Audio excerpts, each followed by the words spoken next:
Надарен бях от Бога, бях кадърен и млад. В Народния театър назначен бях на щат. Имах няколко филма, бях централен герой. Бях обичан до лудост и съдиран от бой.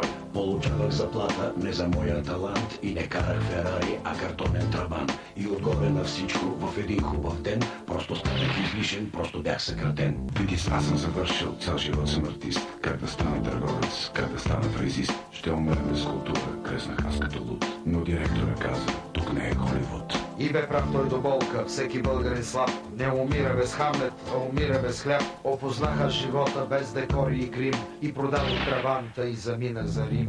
Тук живея под наем и не станах богат. Пак не карам Ферари, но запазен ти яд. Тук такъв като мене, имигранта в Рим, трябва да е Де Ниро, за да снима във филм.